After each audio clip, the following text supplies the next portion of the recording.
welcome back to Earth and Star Spiritual Wellness Center. I'm Mary, your friendly neighborhood preacher teacher. 2026 marks a turning point for humanity. In this psychic forecast, I'll share the prophetic insights surrounding major global events that will be happening this year, the collective intention shaping the year, and the emotional lessons we're being asked to carry forward throughout this year. This is not just a look at what's coming. It's an invitation to understand how to move through the year with awareness, alignment, and purpose. I gave you a prophecy a couple weeks ago about what I call the red scarf girl. And now that you've had a little bit of time to sit with that, to process that, let's just process together for a moment. Let's just do a resweep. Prophecies like that are a lot to emotionally understand and feel. And like I said, I received that vision almost a year ago at the beginning of 2025, and I sat on it until the end of 2025 because I do not ever say things in order to elicit fear or to try to get a reaction. When I receive a vision, especially a vision like that, it's because Spirit says, I'm not going to allow this to happen. And I'm showing this vision so that you guys can do something about it. This vision's probably been shown to multiple seers or influencers or leaders to some capacity because they have the influence to change the timeline. I'm a timeline walker, guys. That's what I do. I walk timelines and I see trajectories based on where we are as a collective and the decisions we're making, or based on the person that I'm working with and their trajectory, based on their decisions and the things that they're actively doing. The great thing about timelines is they can be changed. They can be changed according to our belief systems and our actions. And so for all of 2025, in case you didn't notice, the theme coming from all leaders, spiritual leaders, and influencers was shine your light. That's what everyone was talking about. I have good friends and students who were hosting Shine Your Light online events. The metaphysical conference that I spoke at in Santa Fe, the entire theme was about shining your light. It's all been about light and purpose and destiny and being your authentic self and letting your gifts out and being big and being free. And this was the call to action around the vision I received. The vision I received was apocalyptic. It was political. It was a lot.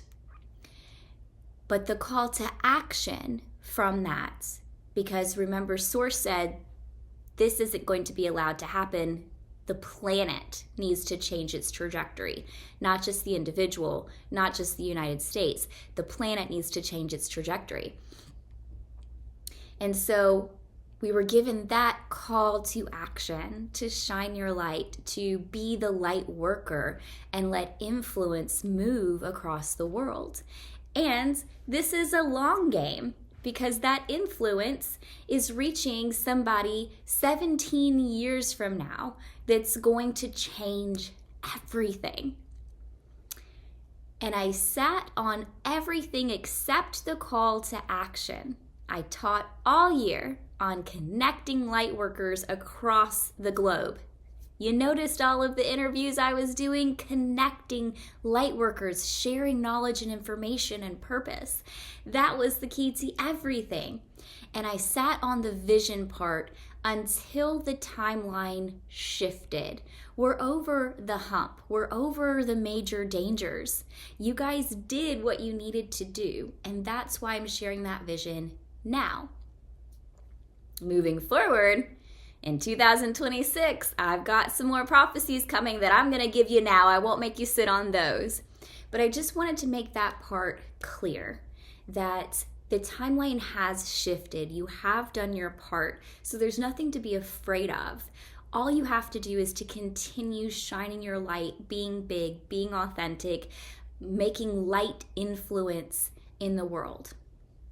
Also, when I share prophecies, I want you to be aware of how you are interpreting them or applying them into your lives.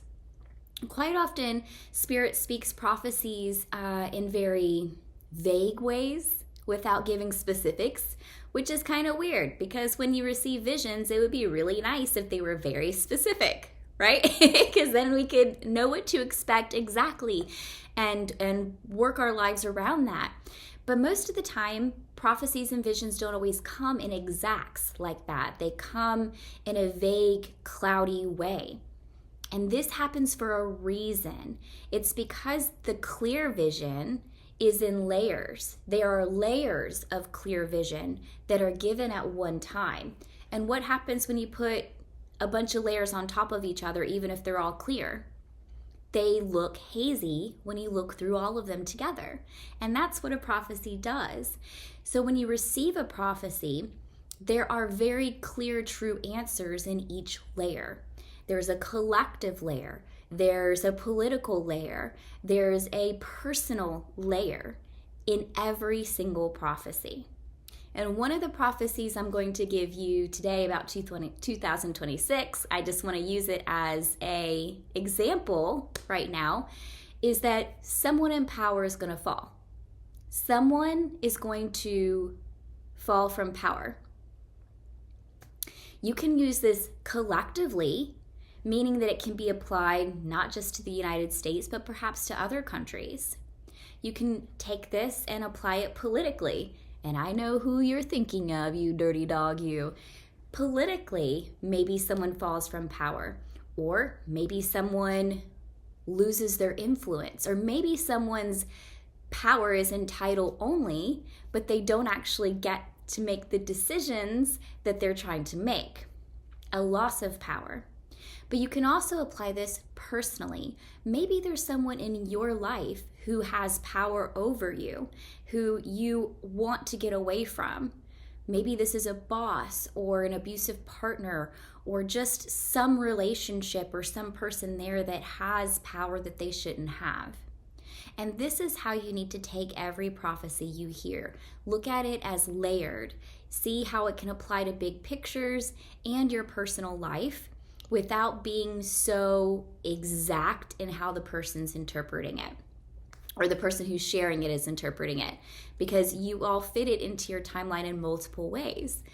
So knowing all of that and how to soften that and just let it seep in multiple ways, and let yourself be open-minded with it, because it's not always the obvious thing. When you hear a prophecy, the answer isn't always the obvious thing. When I say someone's going to fall from power, like I said, I know what all of you were thinking. You're like, oh, yes, yes. But maybe it happens in a different way than we expect. Or maybe it is about your personal life and a person who you've given too much power to. Maybe something that happened in the past, a past trauma, and that still has power over your life. Nobody gets to have that much power over your life. Nobody outside of you should have control of your peace. Nobody should have control of your peace. Okay? That's what all spiritual gurus across time and space have taught, is that no matter what's going on in the world, because this world will have trouble, you can always be at peace inside. You can be sitting in a desert for 40 days with no food and still hold to your personal truth and integrity. This is going to be a year of honesty and integrity and standing up for the things that we believe in. Influence. No longer will we outsource our peace and let other people and circumstances around us be in charge of how we feel on the inside.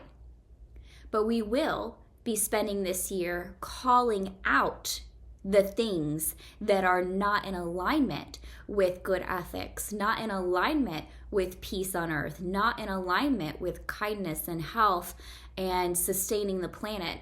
This is going to be the year that we live what we are and mean what we say. There are 2 words I want you to just write down right now for 2026. And those words are hope and inspiration. Those are your 2 words for 2026. And I'll go ahead and tell you that first prophecy since we used it as an example. The first prophecy for 2026 is that one person will be removed from power. This I have not been given an exact timeline for. It feels like through the whole of 2026 because there are 3 other key events that happen in 2026 that we'll get into. But this one person will be removed from power. Apply that in multiple layers, like I said. The writer on this that I heard is that this occurs after we learn how to make our own choices. We have to learn individually in our lives and as a collective to make our own choices, to stop people pleasing, to stop looking away when choices are made or things happen that aren't really in alignment with the full potential of that person. We do it in our home lives all the time. How often do we look away when our partners or our children do something that's not aligned with their highest potential just because it's easier, just because we don't want a confrontation, just because we don't want to have to explain and then possibly hurt their feelings and deal with their emotions? We've been taking the easy way out, and it's led us into a whole bunch of muck, I would say. Hold people accountable. Start with yourself. First off, hold yourself accountable for not living in alignment with your full potential. When you say negative things, when you have angry outbursts, when you do things that are not in your full potential, not in alignment with your highest self, your path, your passion, your purpose, hold yourself accountable for that. Make yourself process the why you acted that way, the apologies to the people who you acted towards when you were in that place. Really hold yourself accountable in these spaces. Be responsible for making your own choices.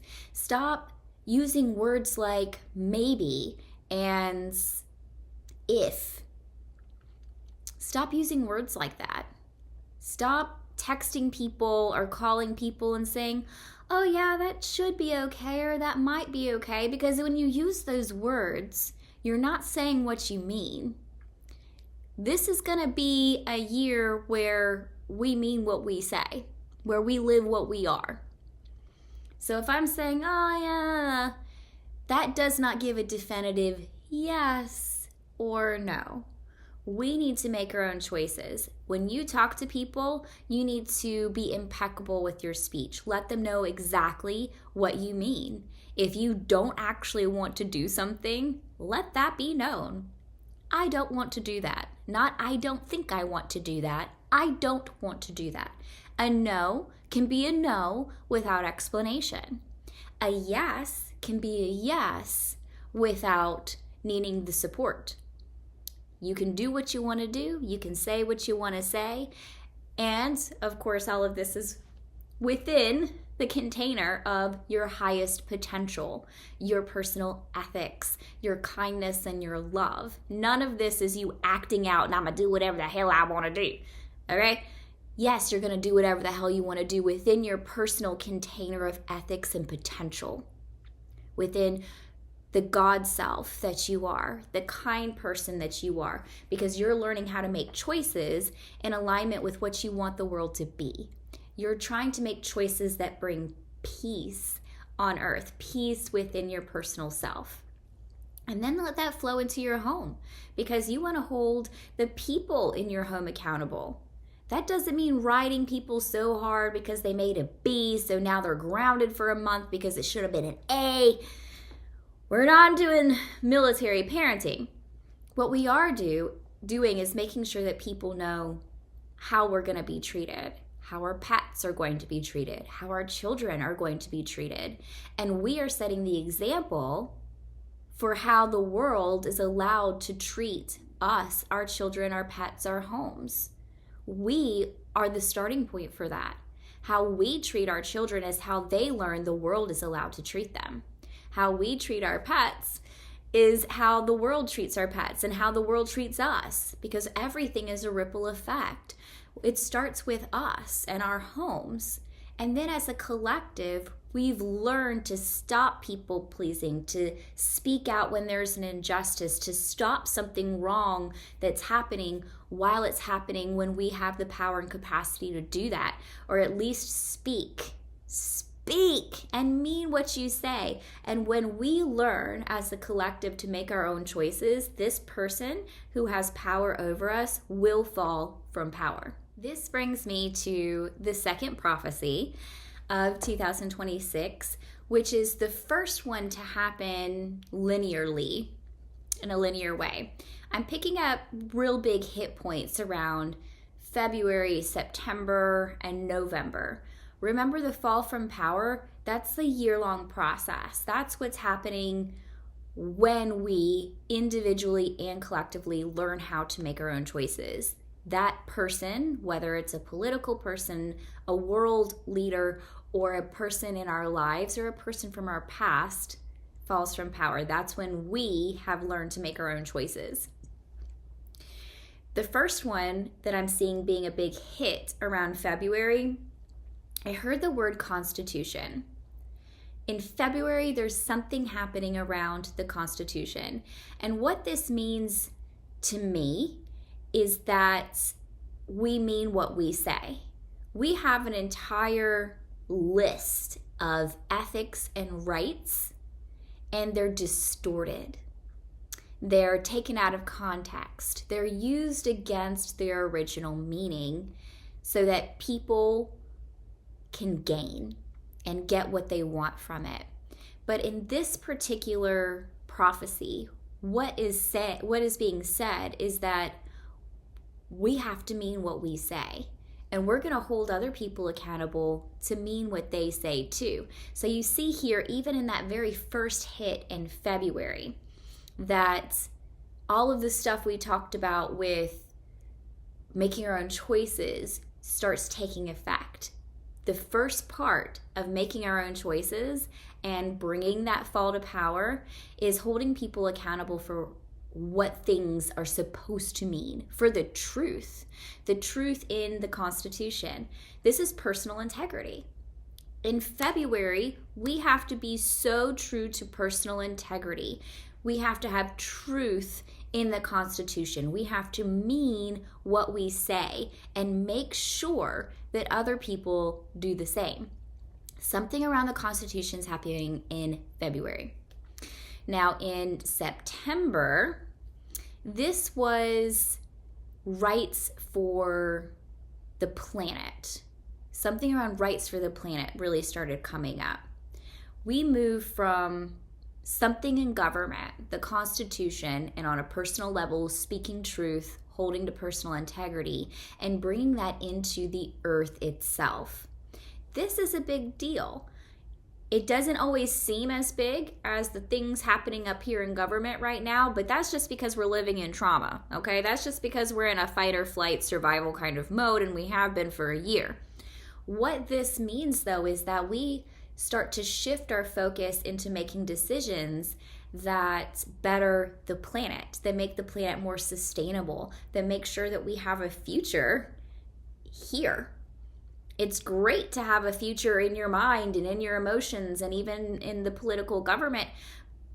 But what if we destroy the planet so much along the way that it's not there for us in the future? And we end up having to move our political systems and our bodies somewhere else or live in bubbles. The earth is a focus for us. The earth is our mother. The earth provides for us. The earth is where our abundance is. The earth is our stability and our safety and our home. That's where our food comes from, our water comes from, our oxygen comes from. The earth is a priority. For September, I also heard the word national distribution.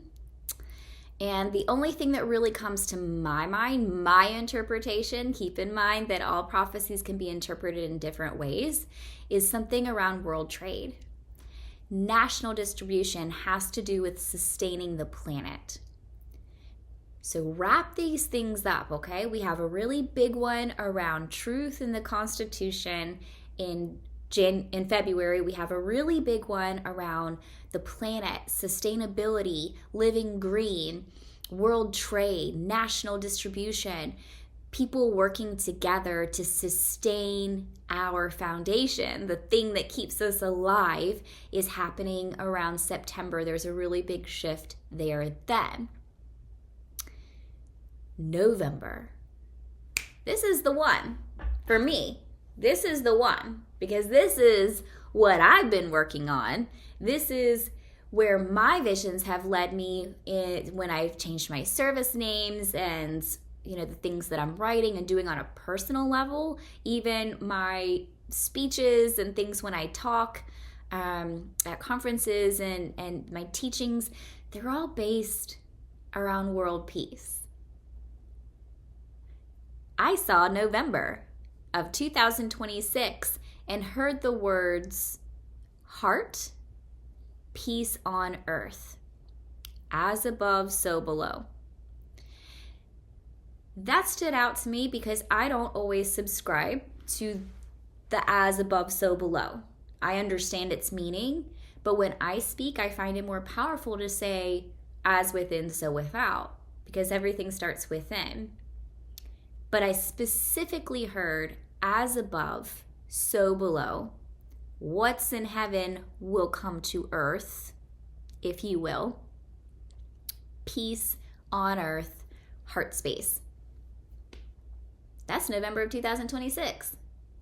What that means to me is there will be such a movement, such a flow, such an influence that by November of 2026, people are going to stop outsourcing for their peace because they've lived so much with their personal ethics, with their truth, with upholding their inspirations and the full potential of themselves and the people around them. They've worked so hard to get back to nature, back to the earth, to start growing things again so that everyone can rise. They've worked on healing. They've worked on cultivation, sustaining, and not just sustaining, but reaching out and connecting. People have worked so hard on all of this that by November, people around the world have found that inner peace. They have found that there can be heaven on earth mentally and emotionally, that their homes can be peaceful, that they don't have to live in strife and suffering all of the time. This is a big deal. We can be at peace in ourselves and as part of the prophecy in the world. Peace on earth. The earth, the world can be at peace. I don't know about you, because timelines are timelines. They're shifty. They do what they do. But I'm going to take this prophecy, I'm going to anchor it in. And I'm going to walk that timeline because I want a timeline where there's no wars. I want a timeline where nobody on the planet is fighting a war, where we are all at peace with each other, where we are all distributing the goods that everybody needs to sustain their lives in a powerful way. I want everyone to have food. I want everyone to have clothes and be warm. I want everyone to have a roof over their heads. This is the timeline that I'm anchoring into. This is the prophecy that I believe in. So take these, apply them how you will, sift through them, process them, understand that these are really big things towards hope and inspiration. Understand how you could do these things for yourself. And going back just a moment to the red scarf prophecy, and I've got that video linked at the end screen to this video for those of you who didn't see that, since we processed that earlier. I just wanted to let you know I have met with Red Scarf Girl one more time, and she was not afraid this time. She was afraid last time because it was her first astral travel to some strange person. She didn't know who I was, that I'm not just some angelic being of light that gives people lots of good feelings, although I like to think I am, and you probably think so too. But I was just a person, a random old lady that popped up in her room, and she was like, But she's come to me since then of her own free will. She sought me out and waved, and I waved, and then that was it. And it felt good. So there's a connection that's being made there. And for you guys, like I said with that one, it's just about living your purpose, being your authentic self, healing, shining your light. And now that we're in 2026 and you have these prophecies with these 3 major months, and then overall about the outside people not having power, that fall from power, making your own choices, truth, coming back to nature and the planet, heaven on earth, peace on earth. Now that you have all of these, you have another call to action. Write this down. Live what you mean. I cannot say it any clearer. Live what you mean. Peace begins when integrity becomes an embodied action. Peace begins when integrity becomes a practice. Something that is actively done and actively upheld in truth, without illusion, without distortion. Truth is truth. Kindness is kindness. Love is love. There's no other way around these things. People distort them to their own needs. They distort them to their own wounds. They distort them to their own gain. And in 2026, we're going to live what we mean. Peace does not begin in governments or systems. It begins in people. If 2026 is calling us into a year of peace, then our responsibility is to live as if peace matters now. We have to live as if it matters, to speak with integrity, to honor the earth as a living thing, to stand for truth, not as a concept or an idea, but as a way of being. Peace is a way of being. Truth is a way of being. These are not just ideas and things that we speak out of our mouths and they're dead, empty, weightless words. We have to act like they matter and then live them. Actively be them. We have to be able to do that. When enough of us commit to truth, to planetary care and embodied peace, systems change. Systems change, I said, not through force, but through coherence. Because when we all cohere together, when we all work together, systems change. So stay awake, stay hopeful, stay inspired, stay engaged. This is how peace becomes real. Peace is embodied, not abstract. Planetary rights are implied through Earth as living. Truth in the Constitution translates through personal integrity. Hope is activated without bypassing reality. Inspiration without pressure, because inspiration will invite you rather than demand from you. Live what you mean. Have a great 2026.